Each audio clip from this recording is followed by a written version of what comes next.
કેમ છો વિદ્યાર્થી મિત્રો? મને આશા છે કે તમે બધા ઘણા ખુશ હશો. આજે ધોરણ 12 નું રાસાયણિક ગતિકી ભણવું છે, પણ શરૂ કરતા પહેલા એમ કહી દઉં કે શા માટે ભણવું પડશે. તો વિદ્યાર્થી મિત્રો, તમે થર્મોડાયનેમિક્સમાં 11મા માં ઉષ્માગતિશાસ્ત્રનું જે ચેપ્ટર હતું એના અંદર એવું ભણ્યા કે પ્રક્રિયા આપમેળે થશે કે નહીં. સંતુલન ચેપ્ટરમાં સંતુલન અચળાંક વિશે ભણ્યા, પરંતુ અહીંયા પ્રક્રિયાની ઝડપ વિશે ભણવાનું છે. ત્યાં આગળ તમે પ્રક્રિયાની ઝડપ નક્કી નતા કરી શકતા, એટલે કે પ્રક્રિયા કેટલા સમયમાં પૂર્ણ થશે, કેટલી ઝડપે થતી હશે, એવું કશું નોંધી શકતા ન હતા. આ દરેક વસ્તુનો ઉલ્લેખ આજે આપણે આ ચેપ્ટરમાં કરવાનો છે. રાસાયણિક ગતિકી એટલે કે રસાયણોની ગતિ. જે માણસની ગતિ હોય છે એમ અહીંયા રસાયણોની ગતિ છે. આ ગતિ સમજવી છે. તો રસાયણોની વાત કરીએ તો એમના વચ્ચે પ્રક્રિયાઓ થતી હશે. તો પ્રક્રિયાઓ કેટલા પ્રકારની થતી હોય? 3 પ્રકારની. રાસાયણિક પ્રક્રિયાઓ 3 પ્રકારે થતી હશે. કઈ કઈ? ખૂબ જ ઝડપી,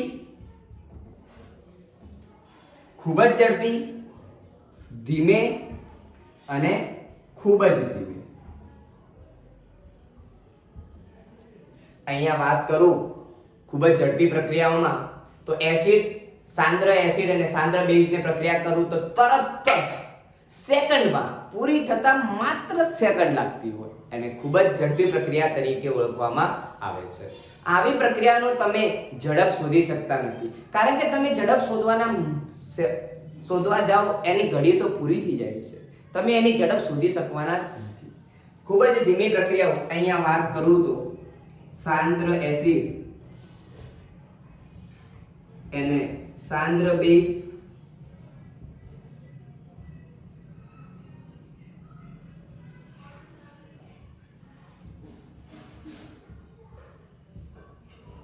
અહીંયા વાત કરું તો લોખંડને કાટ લાગવો,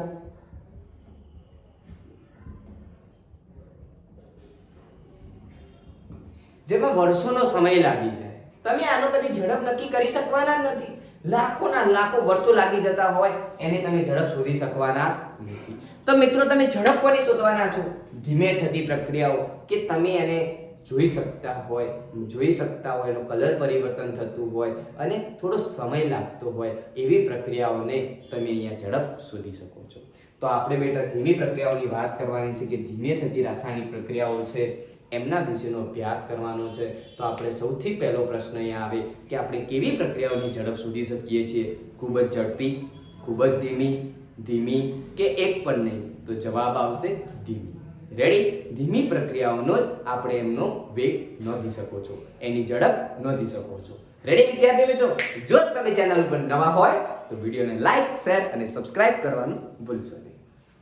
આટલી વસ્તુનો ઉલ્લેખ કર્યા પછી હવે નેક્સ્ટ ટોપિક ઉપર જવું છે કે એના પછીનો બીજો ટોપિક શું હોઈ શકે.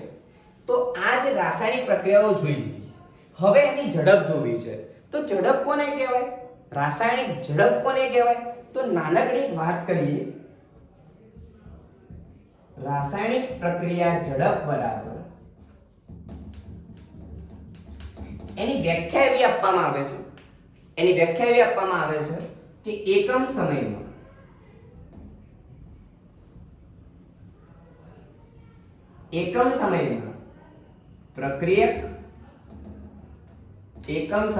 પ્રક્રિયક અથવા નિપજની સાંદ્રતામાં થતા ફેરફારને રાસાયણિક પ્રક્રિયા ઝડપ કહે છે.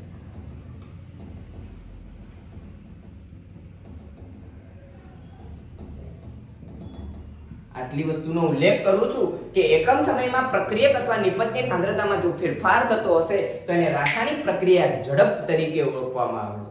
એને શું કહેવામાં આવે છે? પ્રક્રિયાની ઝડપ. હવે ઝડપ વિશે તો તમે જાણો છો કે એની ઝડપના અંદર પણ 2 પ્રકાર પાડવામાં આવે છે. અહીંયો ઝડપ બરાબર પ્રક્રિયા ઝડપ બરાબર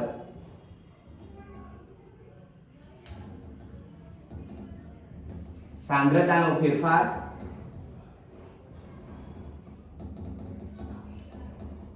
ભાગ્યા લીધેલો કુલ સમય. આ તમારું એનું સૂત્ર બને છે. રેડી વિદ્યાર્થી મિત્રો? જો પસંદ આવ્યો હોય તો લાઈક શેર કરવાનું તો મિત્રો ભૂલશા નહીં, બિલકુલ ભૂલશો નહીં, કારણ કે હું છું તમારા માટે નવો માણસ.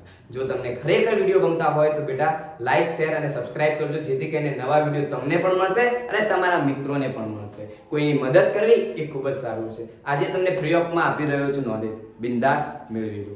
જો કોઈને કંઈ પણ ક્વેરી હોય તો કોમેન્ટ બોક્સમાં જણાવજો, 100% એનું સોલ્યુશન આપી દઈશ. અહીંયા વાત કરીએ તો હવે પ્રક્રિયાની ઝડપના પણ બે પ્રકાર છે.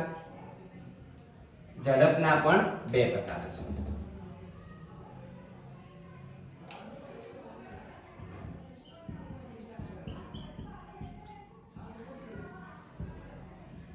એના બે પ્રકાર પડે છે. કયા કયા? સરેરાશ ઝડપ અને ત્વરિત ઝડપ. સરેરાશ ઝડપ એટલે કે થોડો સમય લેવામાં આવે છે, એના અંદર થોડો ફેરફાર લેવામાં આવે છે. સરેરાશ ઝડપ કોને કહેવામાં આવે છે?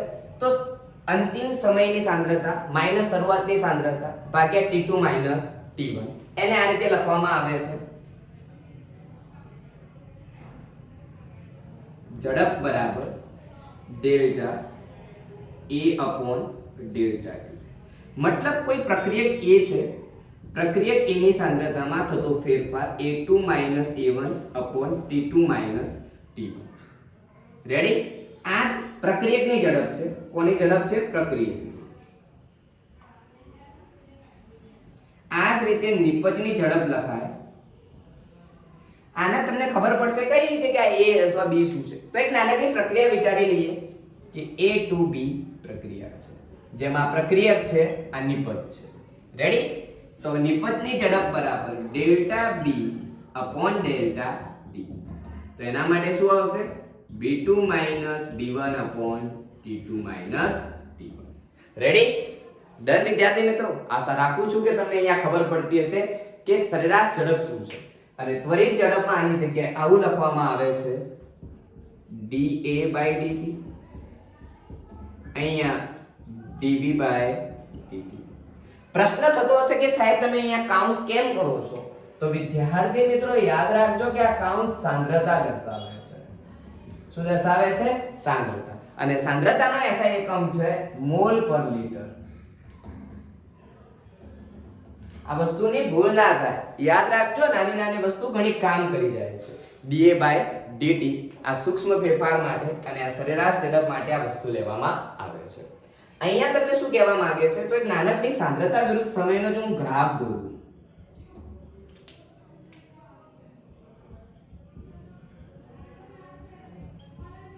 સાંદ્રતા વિરુદ્ધ સમયનો જો હું ગ્રાફ દોરું તો તમે જુઓ કે ધીમે ધીમે પ્રક્રિયકની સાંદ્રતામાં ઘટાડો થાય છે અને નિપજની સાંદ્રતામાં વધારો થાય છે. શરૂઆતમાં પ્રક્રિયકની સાંદ્રતામાં વધારો થાય, નિપજની સાંદ્રતામાં ઘટાડો થાય, કોઈ એક સમયે બંને વચ્ચે સંતુલન સ્થપાઈ જાય છે. આ છે તમારો t સમય અને આ છે તમારી સાંદ્રતા. વાત કરીએ તો t બરાબર 0 સમય અને t બરાબર t સમય. અહીંયા ઓબ્જેક્ટ a લઈએ અને b લઈએ. અહીંયા ત્વરિત ઝડપ માટે એનો સ્લોપ લેવામાં આવે છે. આ ત્વરિત ઝડપ કહે છે અને a થી b સુધીની આને સરેરાશ ઝડપ તરીકે ઓળખવામાં આવે છે.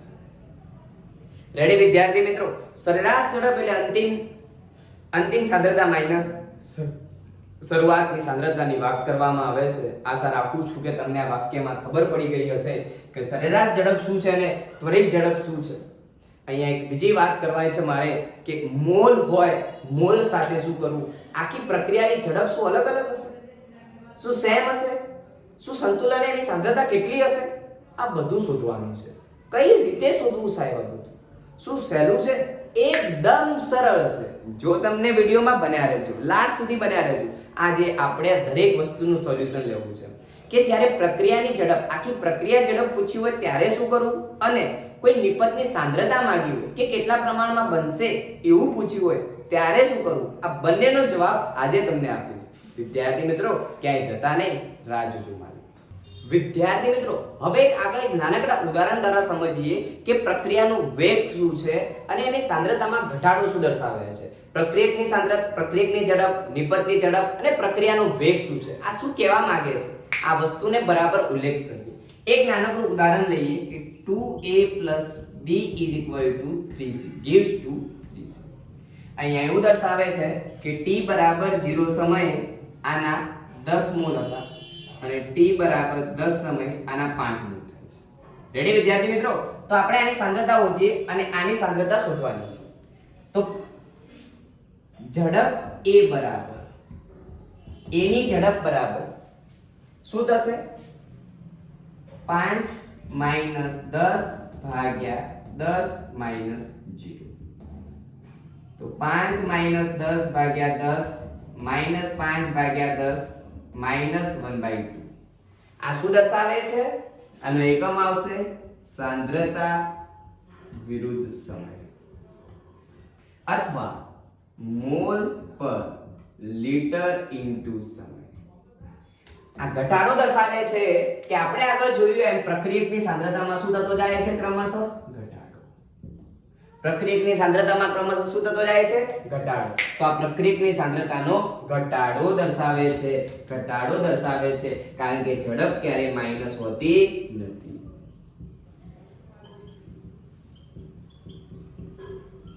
ઝડપ ક્યારે માઈનસ હોતી નથી. આ એનો ઘટાડો દર્શાવે છે કે પ્રક્રિયકની સાંદ્રતામાં ક્રમશઃ શું થઈ રહ્યો છે? ઘટાડો થઈ રહ્યો છે. ડન વિદ્યાર્થી મિત્રો? આશા રાખું છું કે હવે અહીંયા શું થશે કે ધારો કે મારે આની શોધવી છે t = 0 સમય તો 0 જ હશે. પરંતુ હવે શું થશે? તો વિચારીએ કે આ 10 છે ને 5 છે તો 5 બાકી રહ્યું હશે. આ 2 મોલે 3 બને છે તો આ 5 મોલે કેટલું? તો આ બંનેનો ગુણાકાર થશે 5 તરી 15 ભાગ્યા 2. તો 15 ભાગ્યા 2 t બરાબર 10 સમય. રેડી? આની ઝડપ બમણી હશે તો એના કરતા આની 3 ગણી થવાની, એના કરતા એની કેવી થવાની? 3 ગણી થવાની. જોઈએ આપણો જવાબ શું આવે છે. તો ઝડપ c બરાબર સંતુલનની સાંદ્રતા 15 - 2 0 ભાગ્યા 10 - 1 10 - 0. તો 15 ભાગ્યા 2 ગુણ્યા 10 ગુણાકાર કરશો તો 3 ભાગ્યા 2 ગુણ્યા 2 તો 3 ભાગ્યા 4. કેવી થશે એના કરતા? 0.75 મળે છે. કેવી મળશે અહીંયા? આટલી એની સાંદ્રતા વિરુદ્ધ સમયે મળે છે. રેડી વિદ્યાર્થી મિત્રો? એક નાનકડા ઉદાહરણ દ્વારા સમજાવ્યું છે તમને. આની આ જ વાત એક બીજા નાનકડા ઉદાહરણ દ્વારા સમજાવું તો તમે અહીંયા શું થઈ રહ્યું છે? તો પ્રક્રિયક આની સાંદ્રતા જુઓ, આની ઝડપ જુઓ -1/2, આની ઝડપ જુઓ 3/4. આના કરતા આની એટલી ઘણી વધારે હોવી જોઈએ. બરાબર? આને કહેવાય પ્રક્રિયકની સાંદ્રતા, પ્રક્રિયકની ઝડપ. આને કહેવાય નિપજની ઝડપ. પણ આપણે તો શું જોઈએ છે? પ્રક્રિયાની ઝડપ. પ્રક્રિયા ઝડપ જોઈતી હોય વિદ્યાર્થી મિત્રો અહીંયા તમને એક વસ્તુ સમજાવી દઉં કે બંનેમાં સમય કેવો લીધેલો છે? સમય કેવો છે? સેમ. સમય જો સેમ રહેતો હશે તો એમની ઝડપ પણ કેવી આવવાની? સેમ. કારણ કે આને પ્રક્રિયાની ઝડપ કહે છે. તમે એક નાનકડા ઉદાહરણ દ્વારા સમજાવું કે તમે 4 મિત્રો એક ગાડીમાં જઈ રહ્યા છો. જે ડ્રાઇવિંગ સીટ ઉપર બેઠો છે એ ઓડોમીટરમાં જુએ છે, સ્પીડોમીટરમાં જુએ છે. સ્પીડ બતાવે છે 50 km/h. શું એના એકલાની 50 km/h ઝડપ હશે કે બાકી બધાની હશે?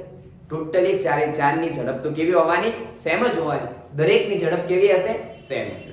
એક નાનકડું ઉદાહરણથી વાત કરીએ કે થાય છે શું આમાં કે જ્યારે પ્રક્રિયાની ઝડપ બરાબર, આ એની સાંદ્રતાની વાત કરી, પ્રક્રિયા ઝડપ બરાબર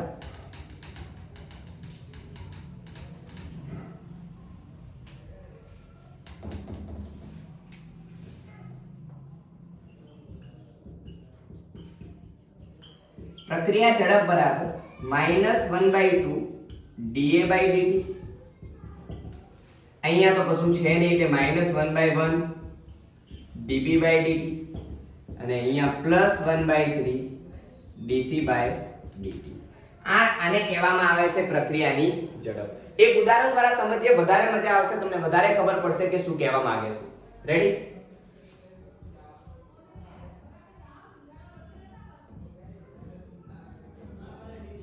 રેડી?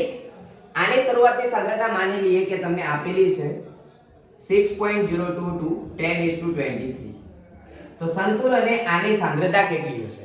સાંદ્રતા શોધવી છે તો એના કરતા કેવી હોવાની? ડબલ. આ 1 મોલ વપરાય છે, પેલો કેટલો વપરાશે? ડબલ. સીધી વસ્તુ છે. તો એમોનિયાની સાંદ્રતા બરાબર 2 * 6.022 * 1023. અને આની જો ઝડપ જોઈતી હોય તો આ 1 મોલે વપરાય છે, પેલો 2 મોલે વપરાશે, તો એની ઝડપ બરાબર ખાલી એને એના સહગુણક વડે ભાગી દો એટલે તમારો જવાબ આવી જશે. આ તમને ડાયરેક્ટ આના સહગુણક વડે ભાગો એટલે ડાયરેક્ટ તમારો જવાબ, બીજું કઈ ચિંતા કરવાની જરૂરત નથી, ડાયરેક્ટ ફટાક લઈને જવાબ મળી જાય. જો સાંદ્રતા પૂછે તો એ ડબલ થઈ જશે, આ 1 મોલ છે તો આ ડબલ છે, અને જો એની ઝડપ પૂછે તો એના સહગુણક વડે ભાગવામાં આવે છે તો એને કહેવામાં આવે છે આ એકલી એમોનિયાની ઝડપ નથી, આખી પ્રક્રિયાની ઝડપ છે. પ્રક્રિયા ઝડપ બરાબર 3.011 × 10⁻23. 1 મોલે જે ઝડપ મળે, પ્રત્યેક 1 મોલ દીઠ જે સાંદ્રતાનો ફેરફાર થાય છે એને કહેવામાં આવે છે પ્રક્રિયા ઝડપ. એને શું કહેવામાં આવે છે? પ્રક્રિયા ઝડપ. રેડી વિદ્યાર્થી મિત્રો, આશા રાખું છું કે તમને આ ટોપિકમાં ખબર પડી ગઈ હશે. આના પછી થોડાક બીજા દાખલા સોલ્વ કરવા છે કે તમને કેવી રીતે પ્રશ્ન પૂછી શકે છે. એક નાનકડો ઓપ્શન આપું છું, તમે એનો કોમેન્ટ બોક્સમાં આન્સર જણાવજો. જો તમને વિડિયો સારો લાગે તો 100% મને આન્સર આપજો. રેડી?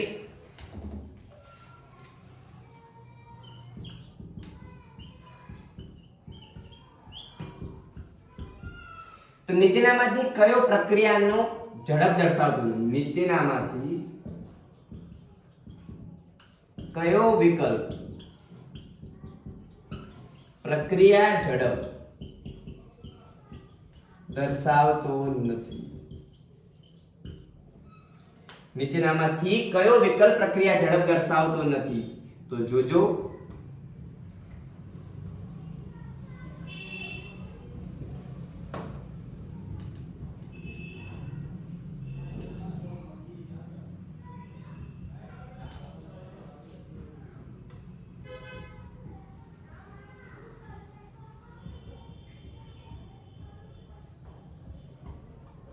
આનો મને કોમેન્ટ બોક્સમાં આન્સર જણાવજો વિદ્યાર્થી મિત્રો કે શું આવે છે. રેડી? આશા રાખું છું કે તમને આ વિડિયો ખૂબ ગમ્યો હશે. બીજા આવા ઘણા બધા વિકલ્પ સોલ્વ કરવા છે, પરંતુ તમારા સપોર્ટની જરૂર છે. તમે મારો સાથ આપો જેથી કરીને હું આવા બીજા નવા વિડિયો અપલોડ કરતો રહું. Thank you so much for watching success in tuition channel.